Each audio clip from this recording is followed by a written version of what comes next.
യേശുനാമത്തിന് മഹത്വമുണ്ടായിരിക്കട്ടെ. ഈശോയിൽ ഏറ്റവും പ്രിയമുള്ള സഹോദരങ്ങളെ, കരുണയുടെ അവസാന മണിക്കൂർ എന്ന ഈ പുസ്തകത്തിലെ അടുത്ത ഭാഗം നമുക്ക് വായിച്ചാലോ? നക്ഷത്രങ്ങളിലെ അടയാളങ്ങൾ. നക്ഷത്രങ്ങൾ ആകാശത്തിൽ നിന്ന് വീഴും എന്ന് പറഞ്ഞതിൻ്റെ അർത്ഥം അനേകം ഗുരുക്കന്മാരും ഡോക്ടറേറ്റ് ഉള്ളവരും മിടുക്കന്മാരായ ദൈവശാസ്ത്രജ്ഞന്മാരും ഒക്കെ ആകാശത്തിൽ നിന്ന്, അതായത് വിശ്വാസത്തിൻ്റെ ഉയരങ്ങളിൽ നിന്ന് നിലം പതിക്കും എന്നതാണ്.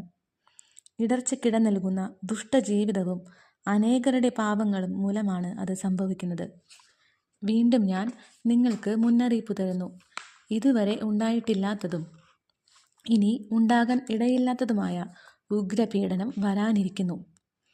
ആ ദിവസങ്ങൾ പരിമിതപ്പെടുത്തിയിരുന്നില്ലെങ്കിൽ ഒരുവൻ പോലും രക്ഷപ്പെടുകയില്ലായിരുന്നു. എന്നാൽ എൻ്റെ തിരഞ്ഞെടുക്കപ്പെട്ടവരായ ചിലർക്കു വേണ്ടി ആ ദിവസങ്ങൾ പരിമിതപ്പെടുത്തിയിരിക്കുന്നു. മഹാപീഡനത്തിൻ്റെ നാളുകൾ. ഇതാ, ഞാൻ നിങ്ങൾക്ക് വീണ്ടും മുന്നറിയിപ്പ് തരുന്നു. ആ നാളുകളിൽ മനുഷ്യർ നോഹയുടെയും ലോത്തിൻ്റെയും കാലത്തെന്നതുപോലെ സാധാരണ മട്ടിൽ തങ്ങളുടെ ജീവിത വ്യാപാരങ്ങൾ നിർവഹിച്ചുകൊണ്ട് ജീവിക്കുകയായിരിക്കും. അപ്പോൾ അഗ്നിയുടെ സംഹാര താണ്ഡവത്തിൻ്റെയും വിധിയുടെയും ഭീതിതവും സുനിശ്ചിതവുമായ കാത്തിരിപ്പ് ശത്രുക്കളെ വിഴുങ്ങും.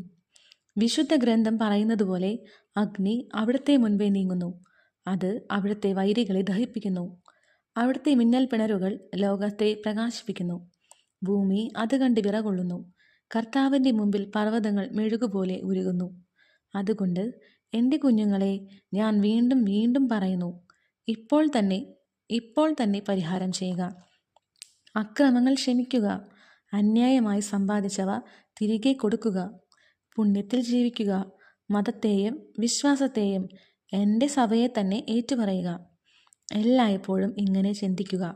ഏതാനും നിമിഷങ്ങൾക്കുള്ളിൽ നിങ്ങളും നിങ്ങൾക്കുള്ളതെല്ലാം തന്നെയും അഗ്നിയാൽ നശിപ്പിക്കപ്പെടും എന്നുറപ്പാണെങ്കിൽ നിങ്ങൾ നിങ്ങളുടെ മർക്കടമുഷ്ടി ഉപേക്ഷിച്ച് ആ നിമിഷം തന്നെ അനുദപിക്കില്ലേ?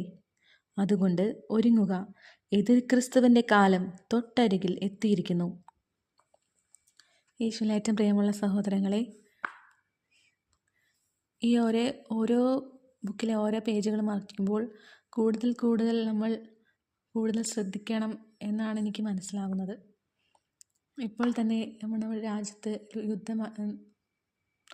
നമ്മുടെ ഈ ലോകത്ത് യുദ്ധം ആരംഭിച്ചുകൊണ്ടിരിക്കുകയാണ്. എനിക്ക് തോന്നുന്നു, ഒരു മനുഷ്യൻ പോലും ആത്മാർത്ഥമായി ഈ യുദ്ധഭൂമിയിലെ ആൾക്കാർക്ക് വേണ്ടിയോ അതോ മറ്റു രാജ്യങ്ങളിൽ പോലും ഇപ്പോൾ യുദ്ധത്തിൻ്റെതായ പ്രശ്നങ്ങൾ നേരിടുന്നുണ്ടല്ലോ, അവർക്ക് വേണ്ടിയോ പ്രാർത്ഥിക്കുന്നില്ല. മനസ്സ് ആത്മാർത്ഥമായിട്ട് ആരും അതിനു വേണ്ടി പ്രാർത്ഥിക്കുകയോ സമയം കണ്ടെത്തുകയോ ചെയ്യുന്നില്ല എന്നാണ് എനിക്ക് തോന്നുന്നത്.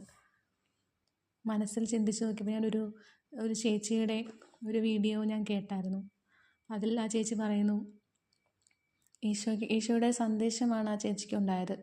ആ ചേച്ചി പറയുന്നു, ആത്മാർത്ഥമായി ആരും ഈ യുദ്ധത്തിന് വേണ്ടി, സമാധാനത്തിന് വേണ്ടി പ്രാർത്ഥിക്കുന്നില്ല എന്ന് ഈശോ പറയുന്നു.